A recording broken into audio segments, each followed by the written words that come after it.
Hello friends, welcome back to my channel. हम पढ़ रहे थे राष्ट्रीय आंदोलन, जो RPSC first grade first paper of history का महत्वपूर्ण इम्पोर्टेंट टॉपिक है।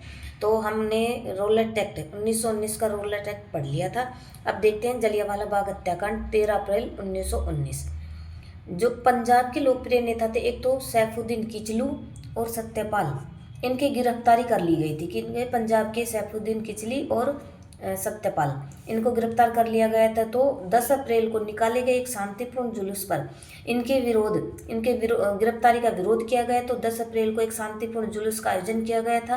तो अंग्रेजों ने क्या किया कि कुछ निहत्थे आंदोलनकारियों को मार दिया, जिनकी स्थिति बेकाबू हो गई। परिणाम स्वरूप 12 अप्रैल को सेना बुलाई गई और 13 अप्रैल 1919 को बैसाखी का दिन था। अमृतसर में जलियांवाला बाग में गोलीकांड और नेताओं किचलू और सत्यपाल की गिरफ्तारी के विरुद्ध एक शांतिपूर्ण सभा का आयोजन किया जा रहा था। जो पंजाब के नेता थे किचलू और सत्यपाल, तो इनके गिरफ्तारी कर ली गई थी। तो इनका विरोध प्रदर्शन करने के लिए लोगों ने एक शांतिपूर्ण जुलूस का आयोजन किया गया था, सभा का आयोजन किया गया था अमृतसर के जलियांवाला बाग में।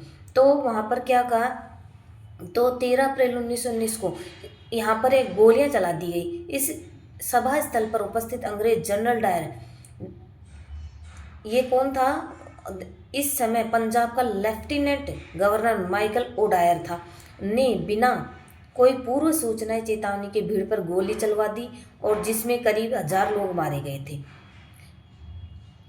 सरकारी रिपोर्ट के अनुसार 10 मिनट तक हुई गोलीबारी में करीब 379 व्यक्ति मारे गए, यानी 379 व्यक्ति मारे गए और 1200 इसमें घायल हो गए थे।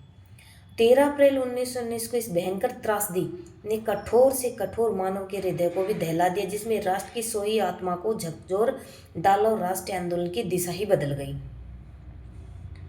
हत्याकांड के विरोध में रविंद्रनाथ टैगोर ने नाइट व सर की उपाधि, जो रविंद्रनाथ टैगोर को नाइट व सर की उपाधि मिली हुई थी, उन्होंने वापस कर दी। और वायसराय की कार्यकारिणी के सदस्य शंकर न्याय ने त्यागपत्र दे दिया। और चारों ओर सब दबाव बढ़ने पर सरकार ने इस हत्याकांड की जांच हेतु, जब इसका दबाव बढ़ा तो सरकार पर एक जांच समिति नियुक्त की, जिसके सदस्य थे Lord Hunter, Mister Justice Ruskin, Mister Rice, Sir George Barrow, Sir Thomas Smith, Sir Chimanlal और शीतलवाड़, साहबजादा सुल्तान अहमद तथा जगत नारायण। जब सरकार पर दबाव बढ़ने लगा कि इतने लोगों की हत्या कर दी गई, तो एक जांच कमेटी बिठाई गई, जिसके अध्यक्ष तो थे लॉर्ड हंटर, मिस्टर, और फिर और सदस्य कौन कौन थे, रस्किन, मिस्टर राइस, जॉर्ज बरो, Thomas Smith, Sir Chimanlal Setalvad और साहबजादा सुल्तान अहमद तथा जगत नारायण।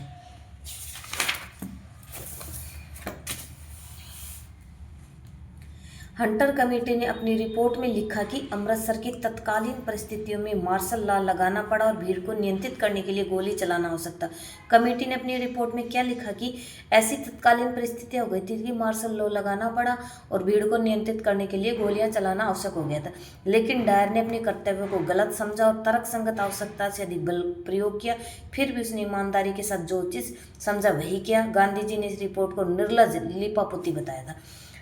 हंटर कमेटी ने क्या रिपोर्ट बनाई कि वहाँ पर भीड़ अनियंत्रित हो गई थी, मार्शल लॉ लगाना जरूरी हो गया था। और जनरल डायर को क्या बताया, उसको कर्तव्य से वशीभूत बताया कि भाई कि उसने तो अच्छा ही काम किया था, कि तर्क संगत आवश्यकता से अधिक बल, ये ईमानदारी के साथ जो चीज़ समझा वही उसी के द्वारा। तो गांधी जी ने इस रिपोर्ट को निर्लज लिपापोती बताया है। हत्याकांड के दोषी लोगों को बचाने के लिए सरकार ने हंटर कमीशन की रिपोर्ट आने से पूर्व ही इंडेमिनिटी बिल पास कर लिया था। हत्याकांड के दोषी लोगों को बचाने के लिए सरकार ने क्या करा, हंटर कमीशन की रिपोर्ट आने से पूर्व ही इंडेमिनिटी बिल पास कर दिया। सजा के रूप में डायर को नौकरी से बर्खास्त किया गया और ब्रिटेन की हाउस ऑफ लॉर्ड्स में डायर की प्रशंसा में भाषण दिए गए और उसे ब्रिटिश साम्राज्य का शेर कहा गया तथा सम्मानार्थ उसको स्वॉर्ड ऑफ ऑनर 20,000 पाउंड की धनराशि भी दी गई। सजा के रूप में उसे क्या मिला, उसको बर्खास्त किया गया उन्हें दिखावे के लिए, और उन्हें ब्रिटेन की हाउस ऑफ लॉर्ड्स में डायर की प्रशंसा की गई और उसे सम्मानित किया गया और ब्रिटिश साम्राज्य का शेर कहा गया। उसे स्वॉर्ड ऑफ ऑनर की उपाधि सम्मान दिया गया और 20,000 पाउंड की धनराशि भी दी गई थी। कांग्रेस के जलियांवाला बाग हत्याकांड की जांच हेतु मदन मोहन मालवीय अध्यक्षता में एक समिति नियुक्त की गई और समिति के अन्य सदस्य मोतीलाल नेहरू, महात्मा गांधी, CR दास और तैयब जी जैकर। और कांग्रेस जांच समिति ने अपनी रिपोर्ट में डायर की निंदा करते हुए इस पर विवेकहीन होकर भावावेश में कदम उठाने का आरोप लगाया गया। जलियांवाला बाग हत्याकांड से भारतीय राजनीतिक परिदृश्य में आकस्मिक परिवर्तन आया, जिसमें खिलाफत आंदोलन शुरू होने पर अधिक उग्र रूप धारण कर लिया था। माइकल ओ डायर का वध लंदन में एक भारतीय उद्यम सिंह ने 13 मार्च 1940 किया गया था। माइकल ओ डायर का वध किसने किया था? भारतीय उद्यम सिंह ने 13 मार्च 1940 को कर दिया था, जबकि जनरल डायर 1927 में लकवे से मर गया था। अब देखते हैं खिलाफत आंदोलन। सितंबर 1920 में कलकत्ता में कांग्रेस के अधिवेशन का प्रमुख मुद्दा जलियांवाला कांड और खिलाफत था। सितंबर कलकत्ता में जो कांग्रेस का अधिवेशन हुआ था उसमें प्रमुख मुद्दा क्या था? एक तो जलियांवाला बाग कांड और खिलाफत आंदोलन वाला था। भारत में मुसलमान टर्की या तुर्की के सुल्तान को इस्लाम का खलीफा, सर्वोच्च धार्मिक व राजनीतिक नेता मानते थे। क्या है कि टर्की का जो सुल्तान होता था उसको इस्लाम का खलीफा माना जाता था, लोग उसके प्रति सम्मान देते थे उसको। प्रथम विश्व युद्ध में तुर्की मित्र राष्ट्रों के विरुद्ध लड़ रहा युद्ध के समय ब्रिटिश राजनीतिज्ञों ने भारतीय मुसलमानों को वचन दिया था कि वे तुर्की साम्राज्य को किसी भी तरह का नुकसान नहीं पहुंचाएंगे, क्योंकि भारत के मुसलमान है ना, वो भारत की ओर से ब्रिटिश साम्राज्य की ओर लड़ रहे थे, जिसमें तुर्की मित्र राष्ट्रों के विरुद्ध। तो उनको लग रहा था कि अगर ब्रिटेन जीत गया तो तुर्की का खलीफा उसके प्रति भी अपमानित किया जाएगा। तो उन्होंने ब्रिटिश वालों ने उनको भारतीय मुसलमानों को वचन दे दिया था कि वे तुर्की साम्राज्य को किसी तरह का भी नुकसान नहीं पहुंचाएंगे। लेकिन युद्ध की समाप्ति के बाद ब्रिटिश सरकार ने तुर्की साम्राज्य का विघटन करने का निश्चय किया, जिससे भारतीय मुसलमानों की सहानुभूति तुर्की के प्रति हो गई थी। हकीम अजमल खान, डॉक्टर मुख्तार अहमद अंसारी और मौलाना अल हसन और अब्दुल वारी, मौलाना कलाम आज़ाद और मोहम्मद अली, शौकत अली आदि तुर्की के समर्थक थे। ये मुस्लिम लोग थे जो तुर्की के समर्थक थे। अली बंधुओं, जिसमें मोहम्मद और शौकत अली ने अपने पत्र कामरेड में तुर्की व इस्लाम की परंपराओं के प्रति सहानुभूति व्यक्त की थी। अली बंधु का पत्र था कामरेड। अली बंधु कौन कौन थे? मोहम्मद और शौकत अली। तुर्की साम्राज्य के विभाजन के विरुद्ध हुए खिलाफत आंदोलन ने उस समय अधिक जोर पकड़ लिया, उसमें गांधी जी ने हिस्सेदारी की थी।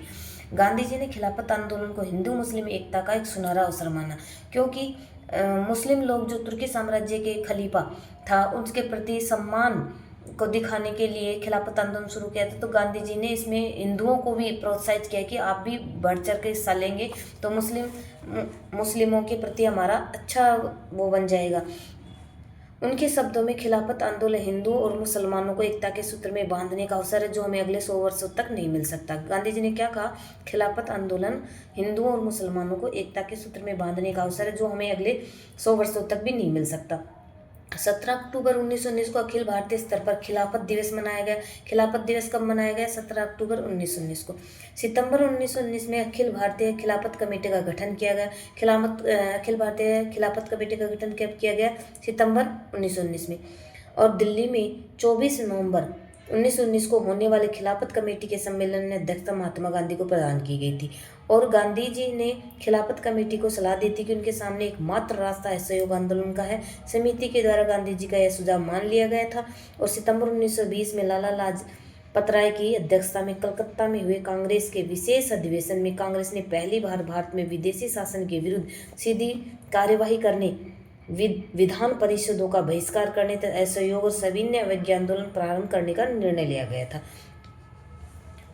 तो असहयोग आंदोलन बच्चों हम अगले नेक्स्ट वीडियो में पढ़ेंगे। अगर आपको ये वीडियो पसंद आता है तो लाइक से सब्सक्राइब जरूर करें, कमेंट करना तो बिल्कुल भी ना भूलें। आपके कमेंट मुझे मोटिवेशन देते हैं और वीडियो को आगे शेयर करें।